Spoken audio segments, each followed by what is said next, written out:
Thank you all for coming to the Food, Nutrition, Health Deep Dive session.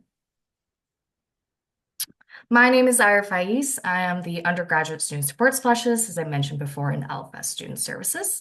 And then if you have any questions regarding basic course advising or resources within LFS or on campus, you can always reach out to me or our LFS advising team. And then here, we're also very, very lucky today to have three amazing guest speakers with us, starting with Professor Jennifer Black, who's an associate professor in food, nutrition, and health. We also have an alumna, Valentina Mata, who graduated from the F&H program in 2021. She's a senior scientist in research and development at Daya, where she leads projects in renovation and innovation categories. Her primary focus is in developing the product, establishing a process to make it scalable, and validate a consistent quality and food safety. And last but not least, we also have Raya Hartshorne, who's a current third-year student in the F&H program, majoring in the F&H general major. You'll be in Raya's shoes very, very soon, so it'll be exciting to hear directly from a current student about what her experience has been in the program so far. So we'll all be hearing from our guest speakers in a little bit, but first I'd like to review our agenda for today's session. We'll begin with an overview of the F&H and the majors available. Then we'll hear directly from our guest speakers, Professor Black and Raya. We'll talk about the different career paths and ways you can get involved in LFS to help you with career exploration. And then we'll hear from our guest speaker, Valentina, and wrap things up by reviewing the next steps along with a question and answer period. So if you have any specific questions throughout the session, feel free to type them in the chat, and then we'll try our best to address them. But if we miss any questions, be sure to ask them again during our Q&A session. Awesome. So you've been admitted to this degree, but what exactly is the food, nutrition, and health? And in this degree, you'll learn about a wide variety of topics within the food system, including production and processing of food, its marketing and consumption, and the impact that it has on health, both in the community and on an individual level.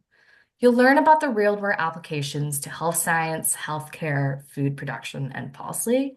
And lastly, beyond these broad understandings of public health, this degree can also dive into the nitty-gritty of metabolism, nutrition, and the chemical composition of food. In the Bachelor of Science in Food, Nutrition, and Health, otherwise known as F&H, there are 5 majors, and there's also an option to do a dual degree. First is Food, Nutrition, and Health. This is a general major with tons of built-in electives, and this allows you to design your degree that is really tailored to your interests. Next is Nutritional Sciences, and this is tailored to how the nutrition impacts health in the human body.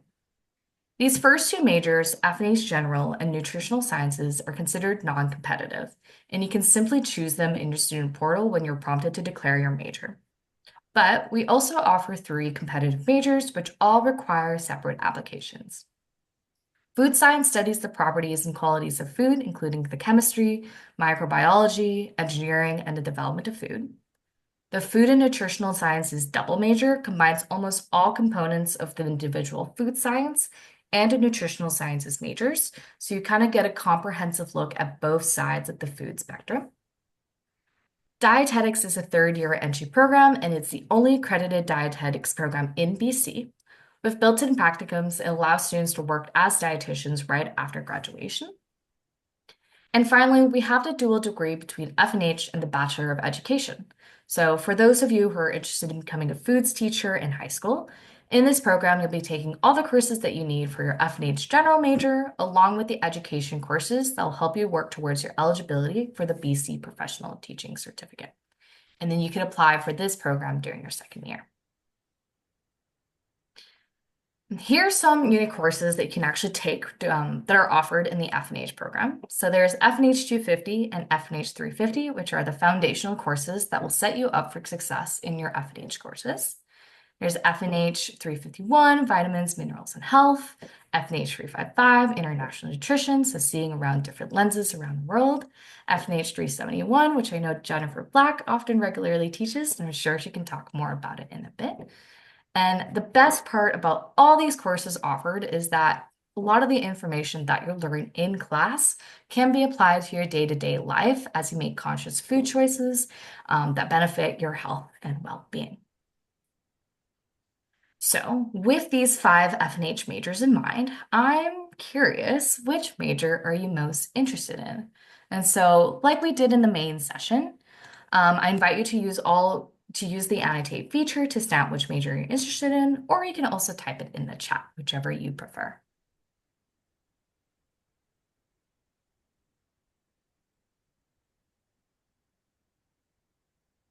Food science, general F&H.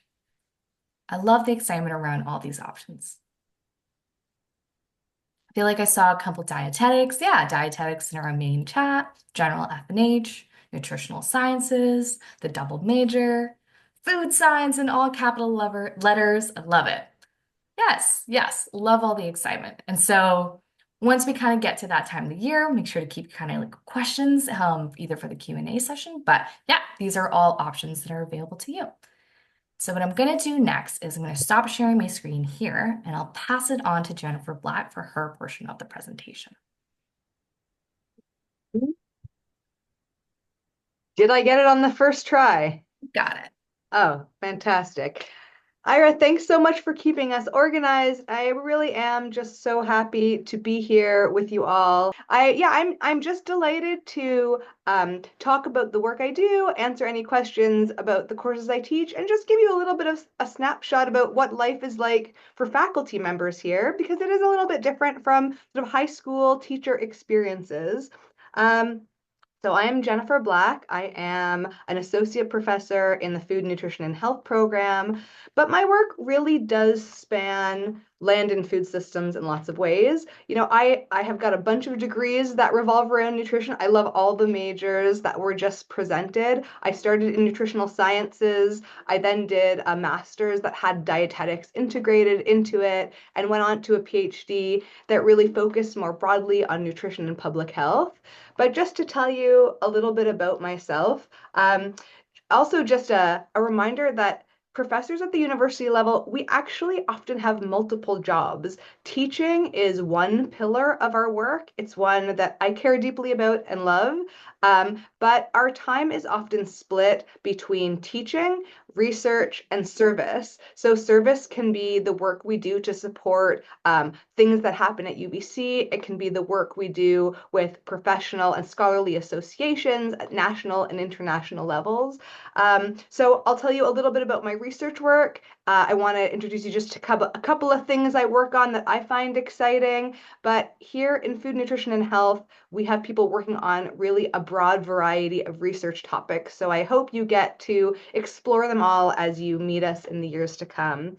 So I run a research lab that my grad students came to call the Public Health and Urban Nutrition Research Group. Our acronym is the FUN Lab.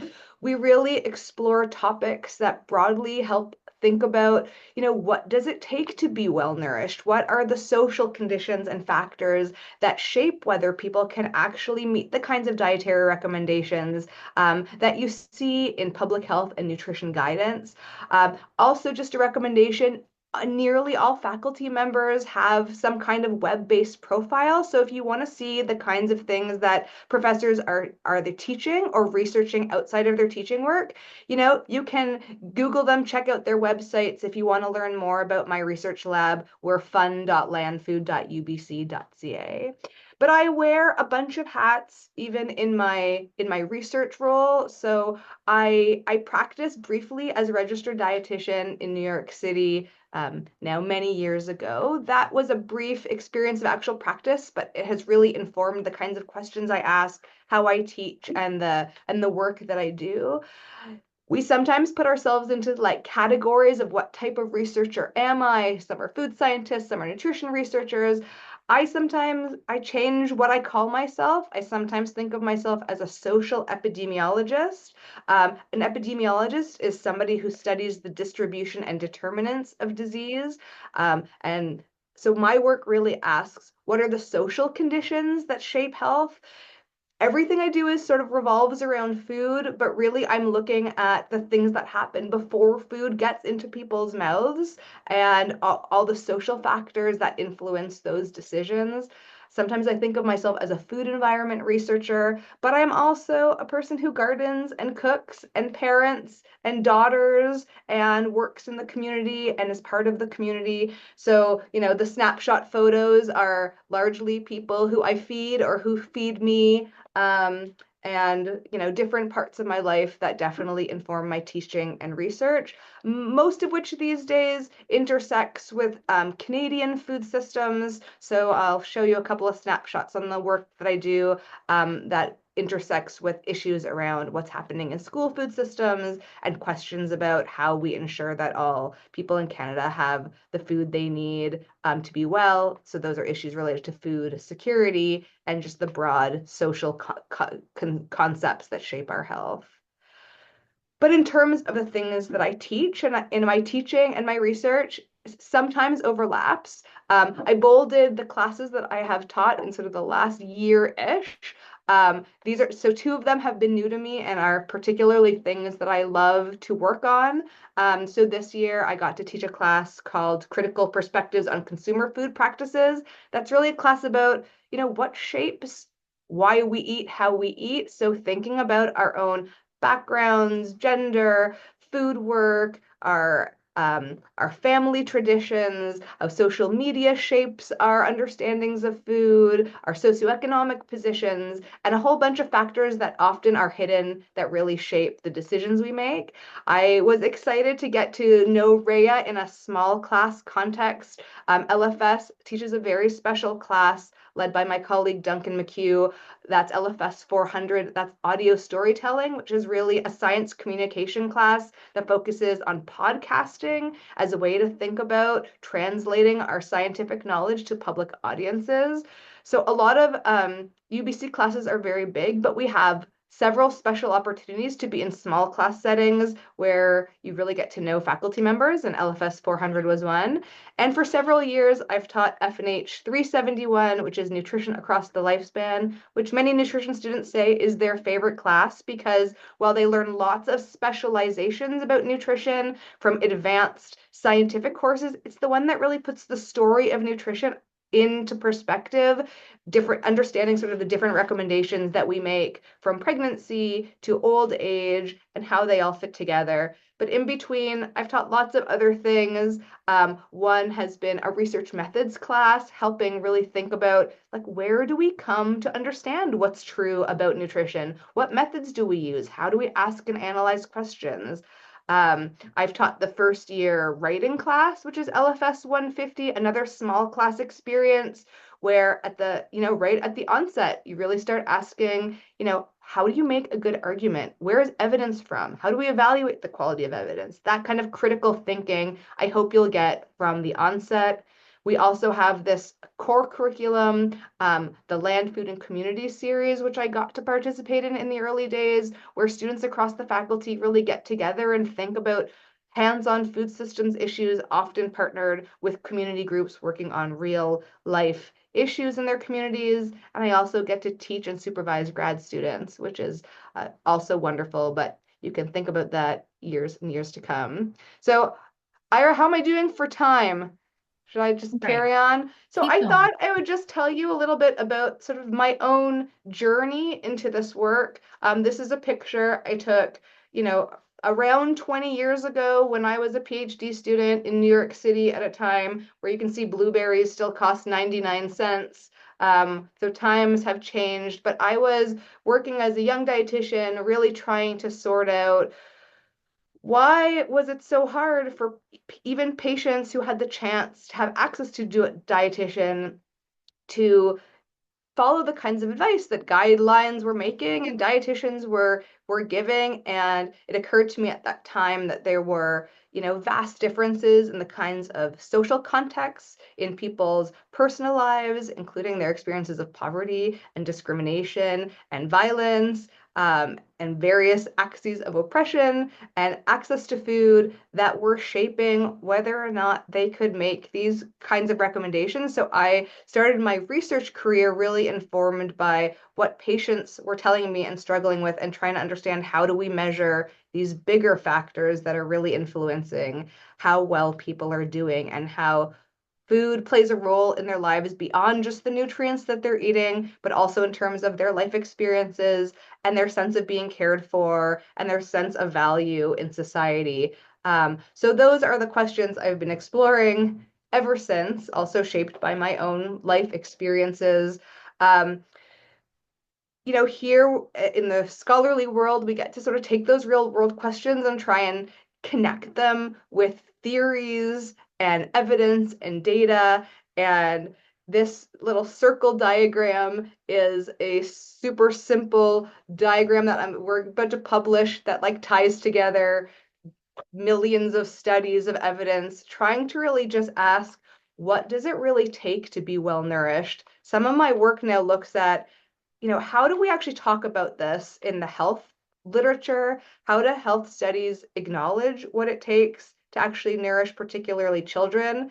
I'm now making arguments that we've missed a lot of it in our sciencey discussion about nutrition, where we focus on, importantly, the critical foods we want people to eat to be well, but often ignoring all of this other stuff in the background. How do those individual experiences get influenced by how we are cared for, by our families, by ourselves, by our institutions, by the policies that help shape those things, and by our intergenerational understandings and legacies that shape our understandings of all of these things? So as part of that work, I'm committed not just to sort of collecting and analyzing data and teaching students, but on the my right-hand side, which may also be your right-hand side, are just some snapshots of some more public-facing articles. So most of us research-focused professors are publishing studies and articles in scientific journals and in the scholarly world.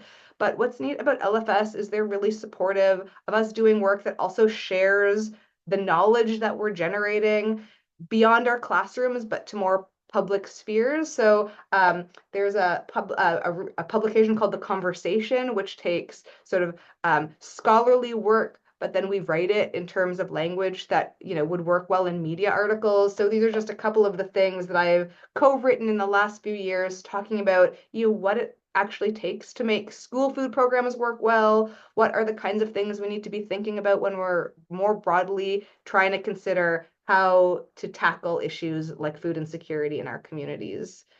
One of the projects that I've been working on for the last few years that I hope will engage, young people in these conversations is a project we've been calling the Hungry Stories Project, which I forgot to put the links on, but I believe our link is hungrystories.ca. It's a project that started when my own kids were little and their schools were doing all of these food drives, but I was realizing that along with these food drives, nobody was really having these conversations about, well, why are kids going hungry in the first place in Canada? Why are we relying on charities to fill the gaps in our social services agencies? What are the kinds of messages that we have been sharing publicly and with kids from the earliest start, and where are they getting information? And largely, they're getting it from these kinds of initiatives. And so just to think that through, I got to work with other scholars who could help like collect data about these questions. One was Diane Day, who did this analysis for her PhD, who asked, how are we actually talking about hunger to children in the context of easily accessible children's books? And what we learned from that is that in art, we see sort of oversimplistic messages about how hunger is easily solved, but so far we can find almost no, well, really no children's books that talk about these broader structural conditions that actually shape food insecurity. So in our project, we're now trying to ask, what is the responsibility of scholars like us in better translating the evidence we have about food insecurity to a broader population? So we can talk more if you care about that project, or check us out at hungrystories.ca, where we're trying to actually share resources and write better stories, including writing a new children's book about food insecurity for a more public audience. And the last thing I thought I'd just share with you, I mean, most of you are coming straight out of high school, some not from Canada, but in the Canadian context, you probably know that we are one of the few countries, particularly around affluent nations, that have previously had no national school food program. I saw some other countries pop up in the chat group. You may have different experiences, but Canada has recently launched its first ever national school food policy, as well as dedicated $1 billion over the next few years to begin planning for expanding school food programs in Canada. So this is really a place where thinkers like your generation who will have some deeper understanding about nutrition and food systems and will become, parents and community members and aunts and cousins of children will have a chance to shape, what happens, who we vote for, what policies we get, and whether that matters for the kinds of food programs Canadian kids do or don't get in the years to come. So this is a place where my research group has been engaging. So if you want to talk about school food, stop on by. And that's just my snapshot of a couple of the kinds of things that people like me work on, sometimes with colleagues across landed food systems, often with collaborators across Canada. And I share, end with a piece of art illustrated by a wonderful local artist called Lei Hoon Ho in a book where we were helping think about how do we work with artists to depict the kinds of questions and ideas that are coming out of the scholarly work from our labs. So if you want to talk about art and science, come and visit me.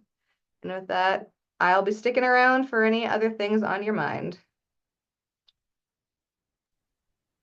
Awesome. Thank you so much, Jennifer, for kind of sharing an insight into your journey, the research that you do, and the projects that are coming up. For any interested students out there, you're more than welcome to connect with Jennifer and then hold your questions for the end, as she mentioned. So I'm just going to share my screen again. Also, say hi to my cat, everyone. You can see he just wants to come say hi, and I'm going to put him to the side. So now we're going to talk a little bit more about the student experience as part of the FNH program. Here at LFS, we have lots of undergraduate volunteer opportunities. For example, we have the student volunteer run Agora Cafe, and you can volunteer here to provide affordable, nutritious meals to the campus community. It's a great opportunity for you to get some experience in food service. Similarly, through coursework or via extracurriculars, students can participate in research opportunities. Some examples include part-time jobs through the Work-Learn program, which includes positions in the faculty labs. And then you can also learn more about the Work-Learn program in tomorrow's LFS Career Journey session taking place, and I'll share the link later at the end. Additionally, as a student, you can also take a directed studies project in your upper years where you can work under a graduate student or a professor to perform research. LFS also offers lots of practicum and co-op opportunities in our various programs. So practicums provide an opportunity for you to gain practical experience in your field of study or your interests while also earning course credit. Similarly, in the co-op program, you will pause your studies in order to pursue full-time paid work in the industry that you're interested in. LFS students also often participate in the Global Exchange program. During the winter or summer sessions, you can take classes in a partnering institution abroad. There's also Go Global seminars, which is just another opportunity to go abroad, but instead of taking classes at another university, you also get to go abroad with your peers, and the course is taught by a UBC professor while you're there, which is pretty cool. Now we're going to get to hear from our current third year FNH student, Raya Hartshorne, and she'll be giving you tips on how to make the most out of your time on campus. So passing it over to you, Raya. Hi everyone. So I'll just introduce myself again. My name is Raya, and I'm a third year student in the Food, Nutrition, and Health Science program. And I also noticed that a lot of you at the start of this breakout room said you were interested in the dietetics program, and I'm currently in the middle of the application for that. So if you have any questions about that, you can ask me at the end. But yeah, so during my time at LFS, I've gotten to make so many different memories, and I've gotten a lot of access to some unique experiences, which I wanted to show here. So the first photo of me hugging the tree, again, this highlights my Land One program experience, so it was very hands-on. And as you can see, I was also exposed to a lot of the faculty of forestry, education, and that industry as well, which was very interesting for me. And I also formed a lot of my core friends in first year. So for me, this program just brought a lot of support and comfort in my first year, which can be a tough transition. So that was definitely really helpful. And then this middle photo of me with the recorder is from the LFS 400 course, which I took with Jennifer, as she mentioned. And yeah, so as she mentioned, it's a podcasting class where we're putting research into a way that the public can understand. And so our final project was a podcast. I did mine on protein requirements. So if anyone's interested in that, that was my final podcast. We got to reach out to researchers, I reached out to a dietitian and we did interviews and then put it together into a final project. And so that course taught me a lot of new applicable skills and it was also just really fun. So yeah, and then my third thing is that this year I've been a part of the LFS outreach team. So this is me with the team and with Benita, who's one of our academic advisors. And basically, I volunteer and go to high schools to give workshops to students on different topics that are related to LFS to help promote the faculty and also to help inspire future students. So some of you may have had us come and visit your high school, maybe. And this really has helped me to take on leadership within the faculty and just overall get more involved. So, my number one tip to you as future students coming in is honestly just to reach out and explore all of your options. I think that staying open to new opportunities and just taking a chance on something and trying it out is really what helps you to discover your interests. And it also just allows you to have some more fun during your time at LFS. Awesome. Thank you so much for sharing, Raya. Apologize for mispronouncing your name earlier. I was just thinking about the movie. But yeah, like how Raya highlighted, there are so many opportunities in which your career, personal, and professional development can take you in LFS.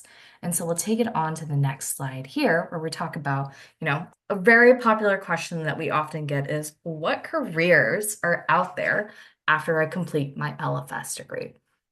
And for some of you, that may be way too far in the future to think about, given that if you haven't even stepped foot on campus just yet. But wherever you are on the spectrum about thinking about your future career is perfectly fine. There are many experiences waiting for you here in LFS and at UBC that might persuade you to change your mind. So on the screen here, you'll see lots of occupations alumni from all majors within F&H have gone into, like nutrition educator, food product development, microbiology technician, food technologist. And your degree in LFS is quite unique in the sense that it's very versatile and interdisciplinary. So this is not an exhaustive list of all the opportunities that are out there or that our alumni have gone into. Fun fact, in 2018, Dell Technologies also released a report that indicated that 85% of the jobs that will exist in 2030 haven't even been invented yet. So don't worry if you don't know what you want to do right now, because the jobs that exist right now might be very different from the jobs that will exist once you graduate, especially given how much is changing in our world. So hang tight. Now, we're going to get to hear from our alumna guest speaker, Valentina Mata, and we're so lucky to have her to speak to you today about her experience after graduating from LFS. And then she graduated from the food science program in 2021, so I'll pass it on to you, Valentina. Perfect. Thank you so much. So excited to be able to talk to all of you today a bit more about your careers and what the path might look like. I think the first thing that I'm going to say is what I would have loved to hear when I was back in your shoes almost 9 years ago at this point. Breathe in, breathe out. It's okay. It's normal to be uncertain. It's normal to change your mind. I'm living proof. I actually started my journey in UBC in the Faculty of Science, and I was convinced that I was either going to be a biochemist or I was going to study medicine. I had a straight path, and then I learned a lot more about LFS and about the program of food science. And after my first year, I transferred faculties, and here I am. I graduated from food science, as they've been mentioning, in 2021, and I have been practicing in my field ever since. I've been in working for Daya. I have grown my way up to be a senior scientist. So my main area of focus right now is product development and research and development. Um, but my main advice is to know your worth and know your strengths.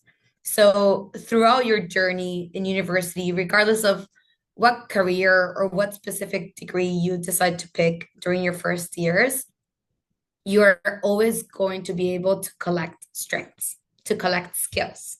And all of this are always transferable to anything that you want to do. I can tell you right now, in my own department, we do research and development, but there's people who came from marketing, there's people who came from finance, there's people who came from just a nutrition background. Not all of us are food scientists, and that's just to show you how much passion and other skills could drive for you. You could get careers in any other places or similar jobs, not just because you declared a single major right now, doesn't mean that you can't get a career in anything else. There's always skills and there's always strengths. So I would like to invite you to make sure that you're exploring your options even throughout your years in university. Make sure you, if you can, get some internships, get some side jobs, do different things, explore some other options, and don't be so set on what you want to do. I think being open-minded and also having that flexibility to adjust to some different roles might open up so many more options when it comes to graduating and having to apply for jobs. You for sure want to have a bit of experience, but experience doesn't always mean something that's paid. It can always be a volunteer. You can always be part of a club. For example, when I got my first co-op, I had not worked at all. I honestly, but I was the president of the food science club. I had been in LFS A's. I had been in the LFS Undergraduate Society, and I had a lot of experience when it came to communication with teamwork, and all of those are assets when you come to apply for a job. So keep your doors open, network, keep attending events like this one. This is where you get to meet some people in your industry, people who have had many obstacles and many changes of path throughout their journeys. You know people who can be your mentors throughout this entire time. Learn from them, seek for advice. There's professionals out there who have done everything that you're currently going into doing. And yeah, it's just about developing those skills and be patient. And it's okay if you change your mind. It doesn't really mean that you have to stay on that one path. And as they were mentioning, the jobs that are available right now might not be the same ones that are going to be the main areas that are seeking for people or getting more workers might not be the same by the time that you graduate. So that's why I say just keep your options open, be open-minded, and just stay proactive. Stay on top of the news, on top of what's needed, on top of things that are happening, and see how you want to build your own path, but also how best you can help the world and what is the most needed at that point. In the food industry, I think there's always some evident gaps. There's gaps in around research. There's more to understand. We talk a lot about food insecurity, and that's always something that's going to be up and popping and more movements happening around it. So I think the one advice that I remember my dad gave me back in the day when I was switching to food science was everyone needs to eat. Food is always going to be there, and you're always going to have to do something about it. Maybe companies like mine at the moment who just makes like plant-based alternatives might not exist, but there will be always a need to make food out of the earth resources that we're getting. So just keep that in mind, and there's always more contributions to do. Explore different things and mingle with other people. You don't have to stay within only people in LFS who have similar degrees. talk to people in solder, talk to people in science, see what they're on about, see what they're looking into, what their research is. And then you can just find some new opportunities like that. Yeah. Awesome. Very well said, Valentina. Like you said, uncertainty is very normal when you're kind of starting out in your degree and you're taking your first steps in LFS. But these are just a couple of people, Jennifer, Valentina, Ray are just a couple of folks that you can reach out to in the LFS community. And things will always, always work out in the end as long as you put yourself out there. And so appreciate your kind of kind words there. Okay, so now we're kind of nearing the end, but before we start the Q&A portion of the presentation, I'd like to share with you with some important upcoming dates to keep in mind. So first, I'd like to draw your attention to the right side of the screen. So for more information about the first year involvement opportunities and a deeper dive into what sort of careers can be pursued after LFS, we encourage you to attend our career session tomorrow, where you get to hear from 3 amazing alumni, one of who's currently in grad school, one who's a practicing lawyer, and another one who's currently in med school. And so you surely don't want to miss out. So make sure to scan that QR code to take you to the registration form. And so now let's go through the timeline on the left side of the screen.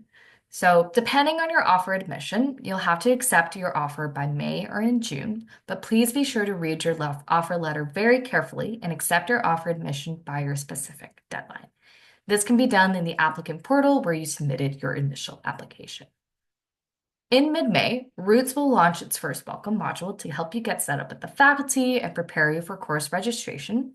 These modules will be released every other week and throughout the summer, and as you prepare for registration, orientation, and later, the start of the school year.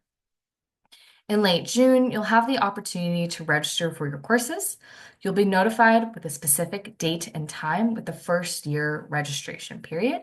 So be sure to keep checking your email throughout June so that you know your exact registration date and the time, as courses can fill up pretty quickly. And you want to make sure that you got into this section that fits into your ideal schedule. Now, prior to registration, make sure to attend our virtual registration workshops offered through Roots. There will be specific sessions offered for FNH, AppBuy, and FRE students, in which will help you understand which are your specific first-year courses that you need to register in for your program. In addition to registration workshops, you can also attend academic advising sessions to get any kind of your burning course planning or degree planning questions answered. In August, there'll be Jumpstart Orientation and UBC Imagine Day, which takes place on the first day of classes on Tuesday, September 2nd. And you'll get to explore campus and connect with professors and other new incoming students. So we'll all get to see your lovely faces then. Now, before we jump into the Q&A, we wanted to share our contact information and ways that you can connect with us. If you have any academic related questions, like what's the status of your transfer credits, or you need help with this course specific registration question, you can always email our LFS academic advising team at lfs.advising@ubc.ca. And then we're happy to help you answer kind of any questions regarding from academic advice to campus resources. If you don't have any questions regarding the student experience today, but you think of some after this session, or you would like to connect with a student in your current major, email us at lfs.ambassador@ubc.ca.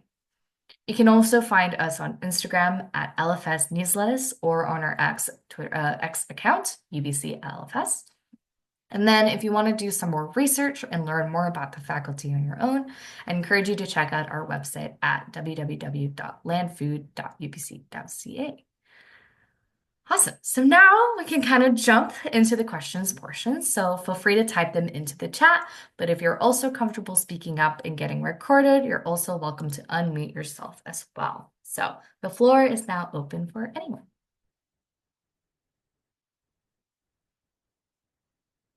Okay.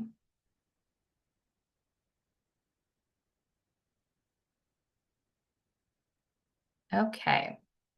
So we can start off with the first question. Does food, nutrition, health science, and food science requires physics?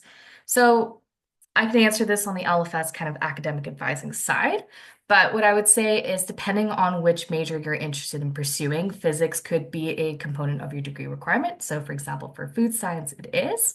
However, to look into your specific situation, I'd highly encourage you to contact us at lfs.advising@ubc.ca. So we can always take a look at your high school transcript or other kind of courses to see what would work best for you.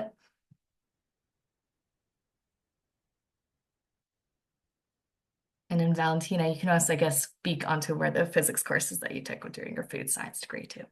Yeah, I was about to say, well, I actually did not take physics in high school. Hmm. So when I first got admitted to UBC, because I was in the general science, I did also have to take some physics. So I took both introductory, like Physics 100 and Physics 101. And those were required for food science, which I'm pretty sure hasn't changed, but that's it. It's like basic level introductory physics classes. You don't have to take physics throughout like your entire career, unless you want to take some electives and stuff. Ray, anything to add on that kind of point? It's okay if you don't.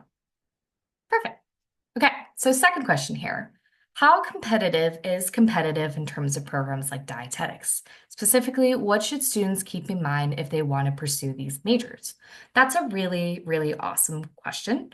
As you know, there are separate applications for each of these competitive majors. And what we usually say is it's always dependent year to year. But what you can't control is the applicant pool, but what you can control is how well you do in your own application. And so what we really encourage you is once you kind of hit that year two, year three, that period in which you're thinking to apply to these competitive majors, look into the UBC academic calendar or routes once that has become available to you, because the UBC academic calendar will provide you with specific application steps and things to consider. For example, in dietetics, you have like your interview, your written package, along with other things that you need to submit. And you can see Rhea kind of nodding her head here. And so similarly, that's kind of what you want to focus on. The nice thing is within LFS and in UBC, we have both academic advisors who can help you course plan and make sure that you meet the course prerequisites required for admission to these programs. And LFS also has an embedded career strategist who can help review your kind of written packages, help you like go over interview practice, interview questions, practice for those kind of situations to kind of complement both aspects of the application. Rhea, you mentioned that you're kind of preparing and to apply into the dietetics program. So is there anything you'd like to share about that? Yeah, so as you mentioned, I did the written application in January, handed that in, and then now I have an interview coming up next week. So yeah, I'd say overall it's just preparing. They do look at some of the academic parts. So throughout my like time at UBC, I was thinking about that and trying to do my best in my courses, but also your written package and your interview are worth more than your academics in the way that they look at it. So keeping that in mind and just showing off your personality through the interview, that's what I'm looking forward to. And yeah, so that's my next steps. Awesome. Thank you so much for sharing that. Okay. Next question here. What roots courses will show up, and what was the difference between 101 and 201 again? Yeah, great question. So Roots courses will pop up on Canvas, which is the main kind of central website hub that UBC courses will be kind of displayed and interacted on. It's a site where you kind of submit all your courses, participate in discussion boards, and then they will pop up and more instructions will come along once you actually start to register for courses. So Roots will pop up there, and then you'll start getting announcements from us, LFS Student Services, as well as in Canvas. And then the difference between 101 and 201 again, the nice thing is it's more for us on our side to kind of help manage our first year direct students coming from high school, kind of making that divide of like, this is your first year at LFS versus students who are continuing their years at LFS, their second, third, and fourth year. And then we kind of sort you into those two courses. The nice thing is the content around both are pretty very similar, as they'll cover kind of orientation, programming, opportunities available to you. And modules will come out regularly throughout the year, and they'll be also very time specific. So you'll see kind of study tips come out around exam season, or you see kind of like career tips come around once you'll think about applying to, work, learn, or co-op kind of opportunities. Yeah. So can I do a minor in biology? Also, what are restricted and unrestricted electives? And so I was going to try to pull up on the back end here. Um, Give me 1 second. Yeah, so in LFS, you have the opportunity to pursue a minor in science, and you're eligible to apply at the end of your kind of second year. There's a couple kind of like prerequisite courses, but what I would recommend is for your specific situation, definitely connect with an LFS academic advisor, because you kind of need to set a minor plan for which courses to complete as part of that. But I'll pop into the chat the UBC academic calendar link where you can see what minor options are available to you within LFS. Okay.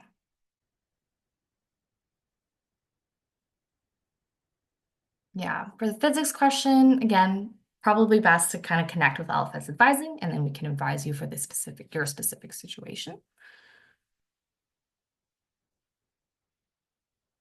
For dietetics, I see that there's a practice education placements in summer term 1. Are those placements in local areas close to UBC Van campus, or will we be sent to travel farther out? Now, the best probably kind of person to contact with would be the dietetics program manager, Zin Yan. I can give you the contact at the end of the session. But from my understanding, practice education placements can vary. It can either be within the kind of lower mainland area or kind of within the greater BC area. And then you can kind of submit like your preference of where you want to go. But the nice thing is you can get that varied experiences, and the benefit is you get that practicum, that real world work experience as part of your program, which is different from other dietetics programs across Canada. Let's see if I can find a couple questions here that we can pass on. Maybe Jennifer, this might be helpful for you to kind of share your perspective on. So I'm torn between applying to FNH at UBC and doing an undergraduate program in nutrition to do research, and then applying to dietetics as master's. What do you think is the most beneficial for me as an aspiring dietitian? So I don't think there's a cookie cutter answer to this. I'd almost say it's too early to know the exact path. It's, you have some time before applying. I should say even the options for master's level study have changed. Our Master's of Nutrition and Dietetics is, in my view, brand new. I think we're actually in the third year. The reason, I did an undergraduate in nutritional science, and I was at the University of Toronto where dietetics wasn't even an option at the undergraduate level. So I left Canada to do a master's in dietetics because it didn't really even exist in Toronto where I was at that time. So I mean, we can chat about this later, but I think take some time to figure out what you want to do, because our Masters of Nutrition and Dietetics program is a professional program, which is the pathway to dietetics registration and becoming a practitioner. But we also have a whole other graduate program, which is the Human Nutrition Graduate Program, which is the research-focused program. So I guess I would say in your early days, when you have time before deciding, get it, do your coursework. There are undergraduate opportunities to get involved in research as a volunteer, as a research assistant, as work learns. In your later years, there's opportunities for directed studies and thesis programs. So Ayra, maybe, I don't do this kind of advising, so I'm working this as I go. I would say don't decide yet.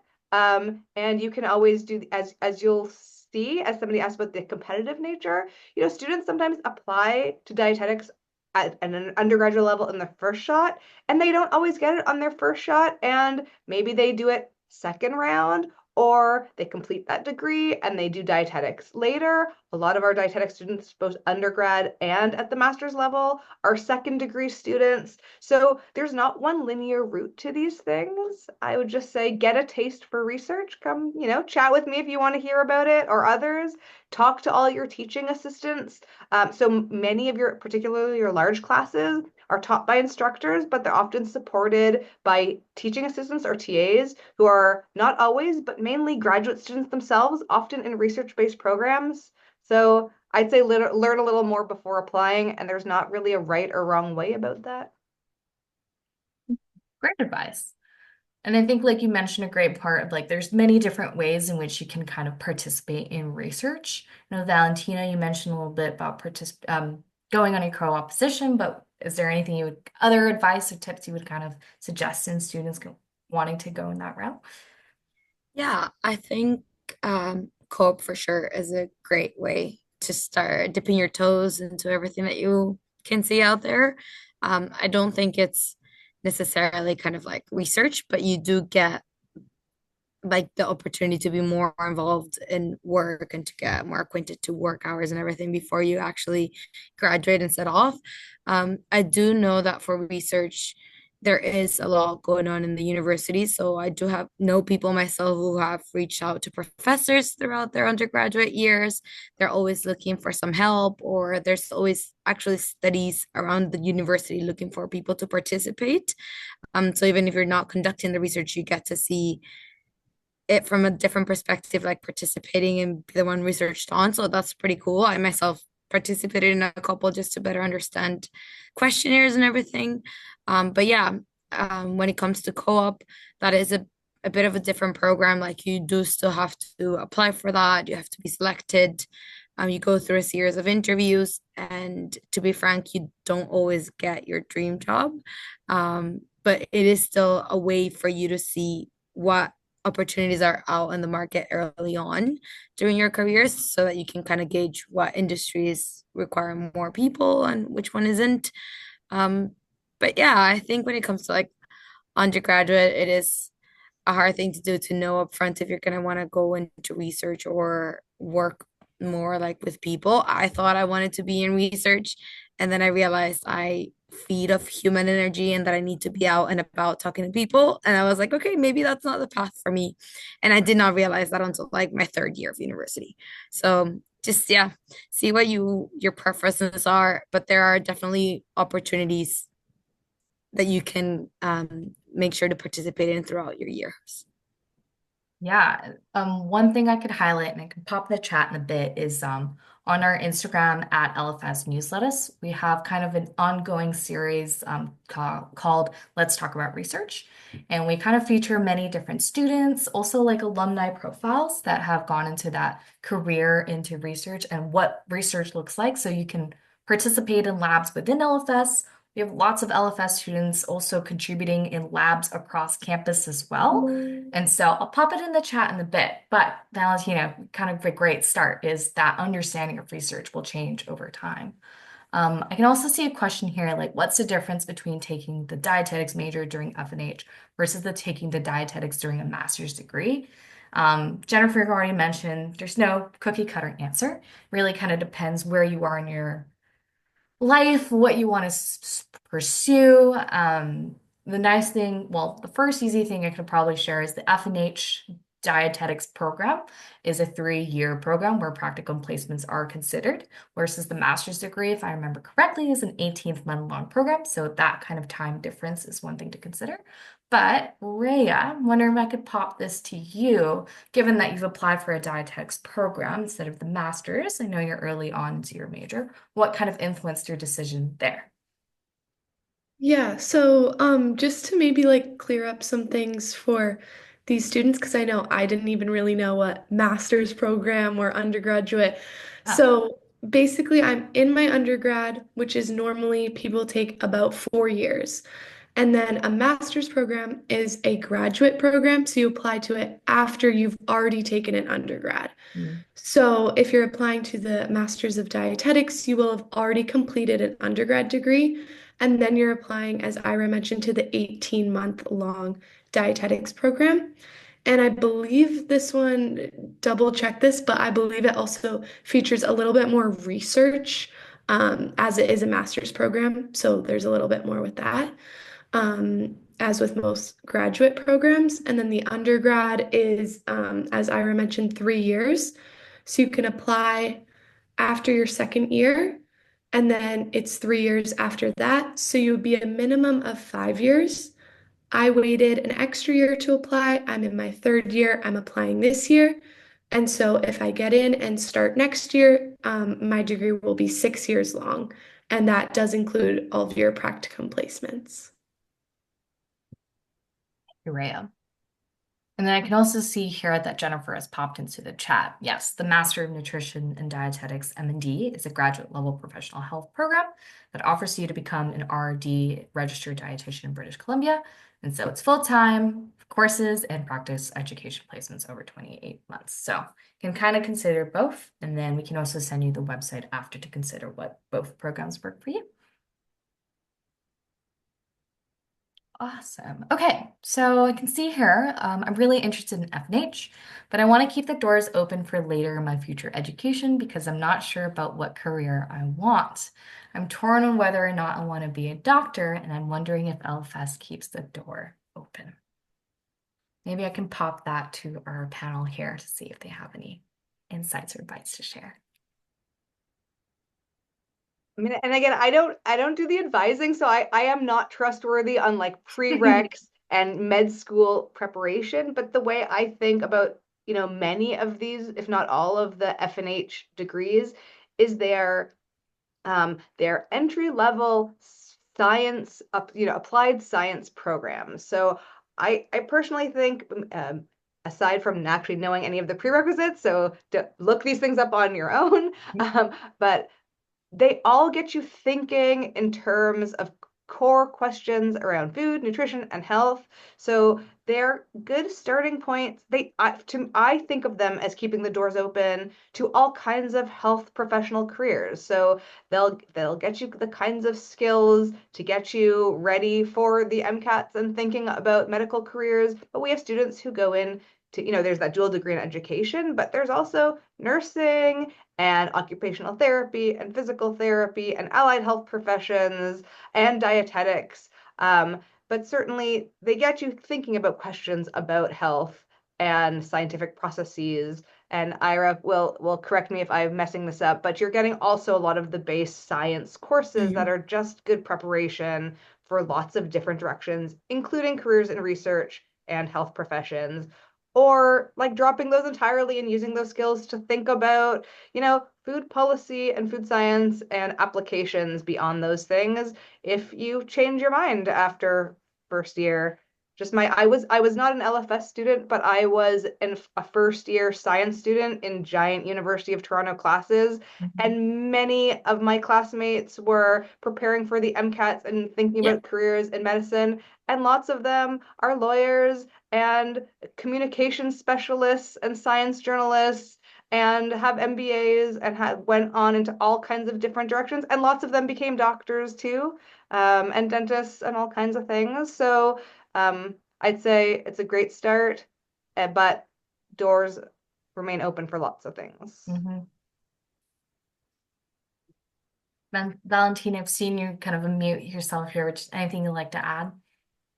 No, I'm agreeing with Jennifer from the side that first, maybe don't take this word by word, but I do know people who have jumped from LFS into nursing, into dentistry. I know people who are now they graduated from LFS and now they're doing a PhD in biology or microbiology. Like it is at the end of the day still an introduction to science. So if that's where you want to go, it is a lot of basics to learn, and it might not be the direction that you wanted to go as a doctor. For example, if you do F&H, it could be better than if you do just like food science.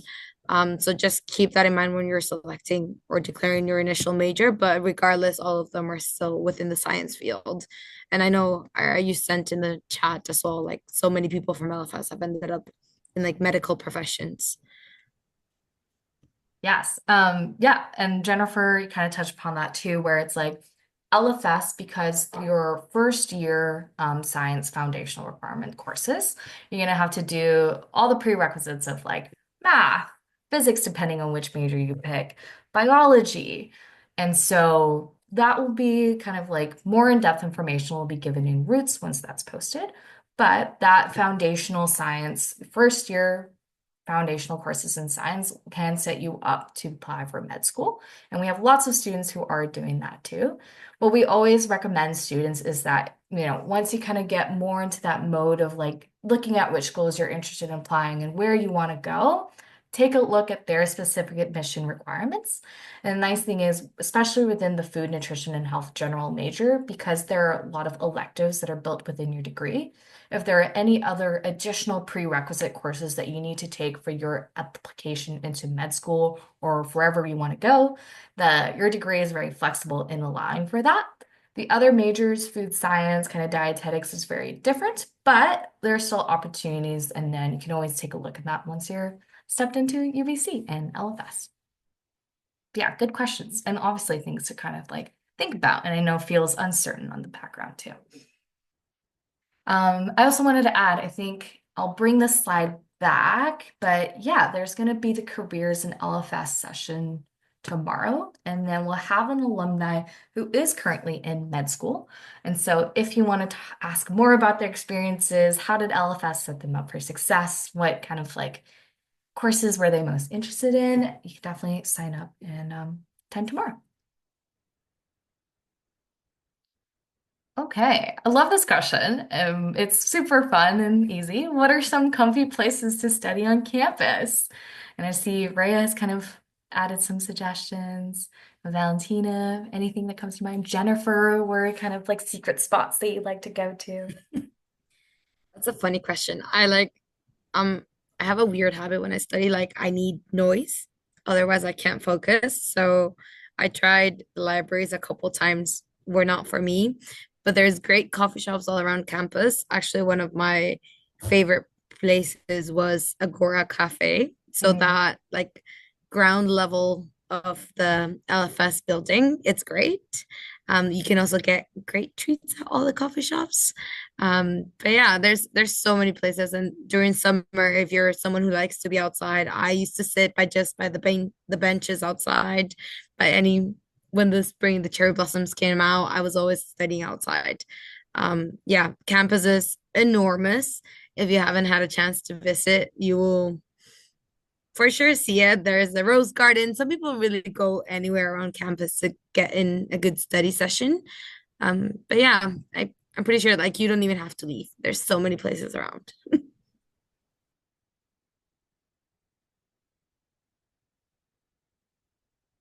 Jennifer, any places that make I you mean, I'm not good on excited? comfy spots. I usually work in my own office. FNH has lots of little nooks. Like there's seating in the corridors here, and I'd say like it's great when students don't hang out nearby. They're the ones I actually get to chat with if they happen to be studying in the public spaces in this building.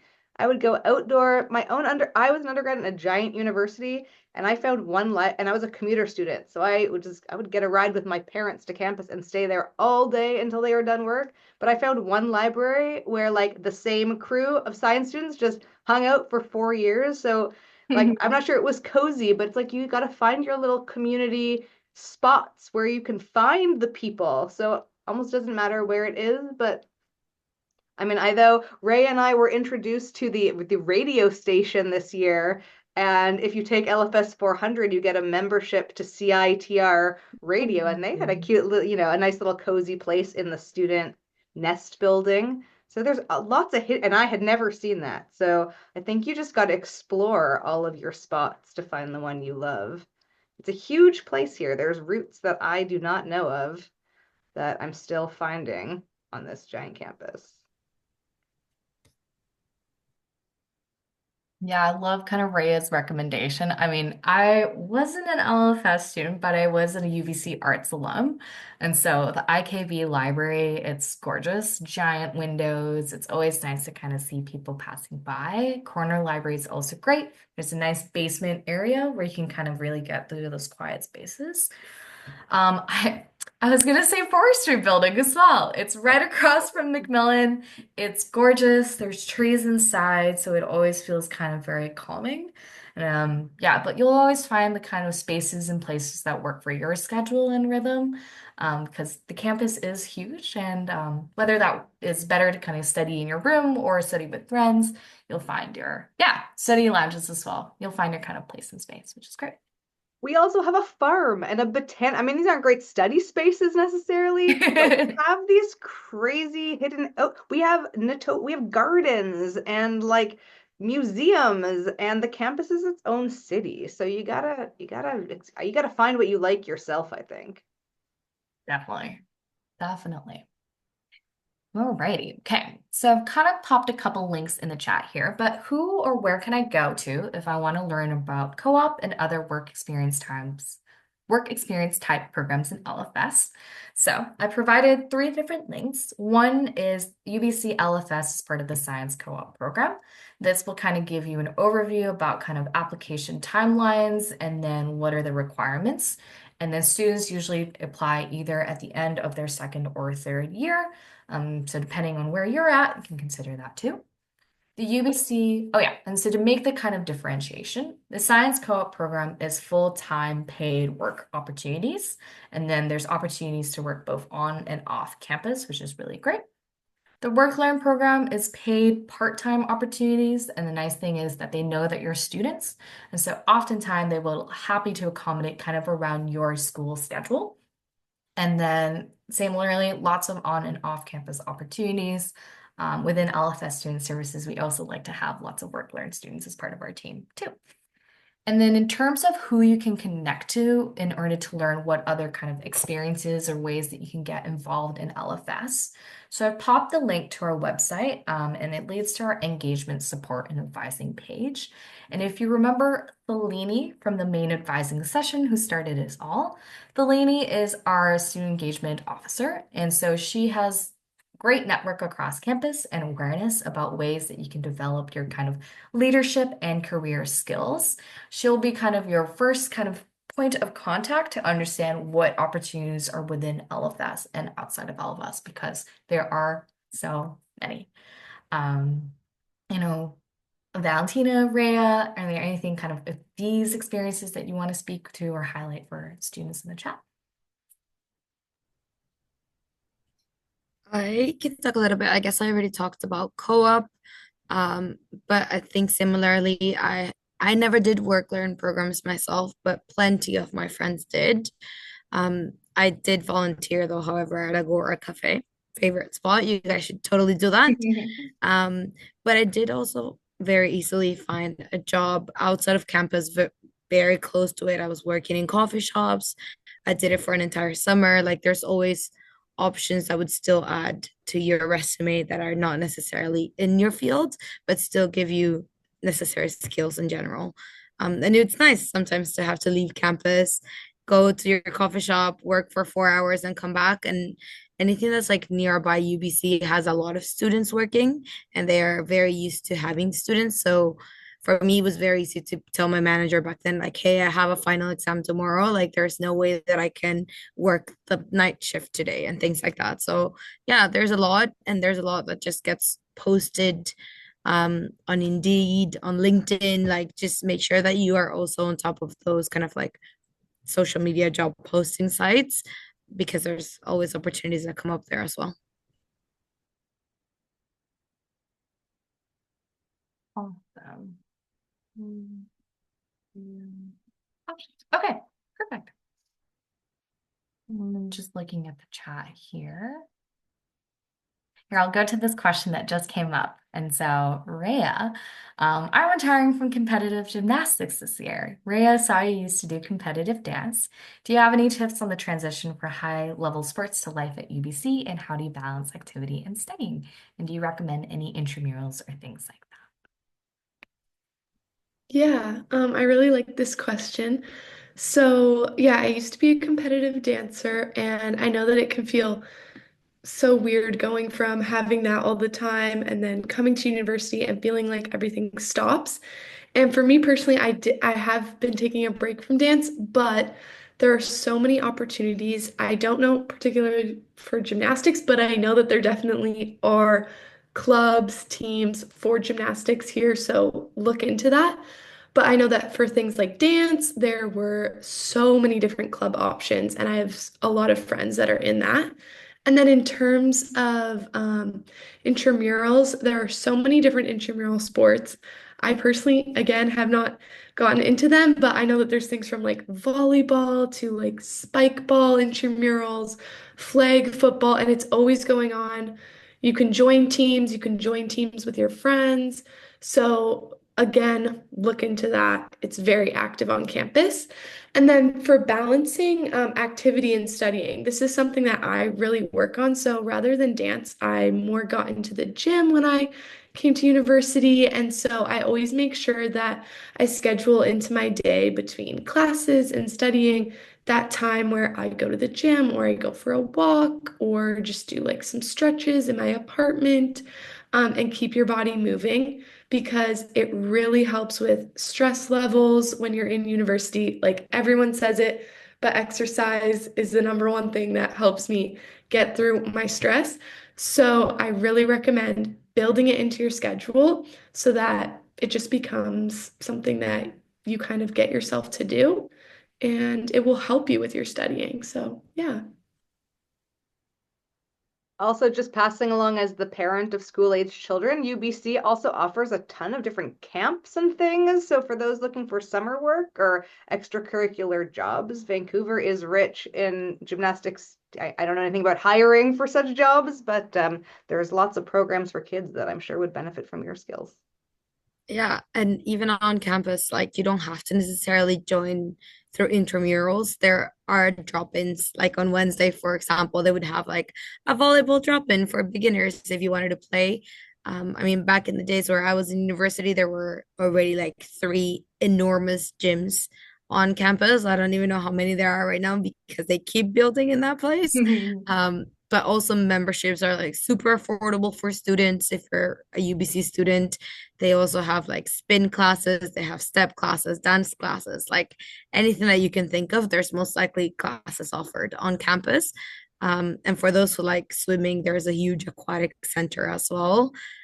Yeah, there's a million things to do. I also used to play like sports every day of my life in high school, and it was a bit of a shock when I moved to university. But you find a way around it, and I think at one point, like your body's so used to it that you start to crave that movement again. And besides the possible like 15,000 steps that you will get walking from one class to another, anyways, yeah, just make sure that you set yourself some time and make it a priority. I think it tends to get forgotten a little bit when you're on your first year, but as Raya was mentioning, it is that like mental break moment that you really need. And apparently undergrads have never joined us, but we have for many years had an LFS Sun Run team. If you're new to Vancouver, one of Vancouver's biggest events is a 10K race, which you can walk or jog, which I will jog very slowly on Sunday for anyone who's downtown and wants to come cheer for our LFS team. Love it. Yeah, and I love that you've all highlighted like the mental and emotional support. Like that's also very much like health, much to consider as your time here as a student. If you find that kind of transition from, high school life to UBC or wherever you're coming from, always connect with LFS Student Services. Any one of our academic advisors will be happy to share more resources. And also like how can we best plan your schedule to support, what you need, whether that lines with your strengths, your interests, and there's always something that we can figure out. I popped a couple like links in the chat that may be helpful. So UBC has over 300 clubs, which can be sometimes very overwhelming, but also so awesome to see how many kind of student spaces there are on campus. And so if you're going to be on campus here in person for the first day of classes, so Tuesday, September 2nd, it's known as UBC Imagine Day. And you'll get more details about it, but I know maybe a couple of you are super excited. And the awesome thing about Imagine Day is right on the middle of campus, which you call Main Mall, that huge long stretch that points to the flagpole. You'll have like hundreds and hundreds and hundreds of tables and students walking back and forth, and you can learn ways that you can connect with clubs, volunteer, take up an exact position, or even just participate. There's a bunch of dance classes, art. I know the Pottery Club's super popular. And then there's also lots of LFS affiliated clubs, which I know this is not an exhaustive list, but NutriKids, Food Science Club, LFS US, which is the Undergraduate Society, which is a really great way to grow your leadership skills, Agora Cafe, and so much more. There's also UBC Intramurals link for whoever is also interested in that too. Perfect. I hope that we got to all the questions in the chat today. We do have a couple of minutes, and so if anyone has kind of last burning questions, please feel free to ask them. It's really nice to get to know you all a little bit through this online chat, so can't wait to kind of see you all in person in September too. I was going to say, I see most of the people are from Canada. Most are from BC, but I can share that as an international student, I had never even visited Vancouver before moving and like going to UBC. And there are a lot of resources as well in general that they can most likely they will share them through routes, but you can also see them around Imagine Day or if you visit campus a couple days even before starting your term. You can get people to help you set up like a bank account, telephone accounts, everything. It is very easy, and there are a lot of resources for students around as well. I know that's one of the areas that I was a little bit scared or hesitant about because when you're young, it's scary. But there are a lot of resources. So it's not just UC doesn't just, or LFS doesn't just help you exactly, doesn't just help you with your courses, but also with everything in your life, careers, your path. There's a lot of like counseling on site that's available for students as well in case any therapy is needed. Yeah, there's just you can make your life in UBC and then you get all these resources, and LFS specifically has been great. And there's a lot, everyone's very friendly, every professor is very approachable. Yeah, it really does make you feel at home. I have friends, most of my friends actually were like in science or solder, and every time they came to visit me to the LFS building, they were like, "Oh my God, everyone here is so nice, and everyone talks to each other." And that's kind of one of the perks of being a little bit of a smaller faculty. So yeah, I think my last piece of advice is just like it's okay to be nervous, but also be excited. This is such a new chapter, and everything new is also an opportunity. You get to see so many more things now. See, there's another question, so I'm stepping out. Yeah. Awesome. Yeah. Well, it's the sweet, sweet sentiment that we have in this like really close-knitted community. I can share like I came from arts, has 20,000 students total versus LFS has 1,800 students. And so when you're in a class with like 400 students, it's really hard to get to know your peers versus an LFS. It's like, wow, everyone is so nice and excited and super excited to get to know you. Yeah, so we've got Kenji. Yes, question about the LAN 1 program. I can see that Felini is responding here. And so, yes, please email us about your specific question to lfs.advising@ubc.ca. So, okay, I think we'll wrap it up here. I want to thank you all so much for your time and generosity. You've met Jennifer, Valentina, Raya, and me, and so happy to connect with us in the future. And then, yeah, if any other questions come up, you know how to reach out to us. I'll bring up the slide again. And yeah, don't be afraid to reach out.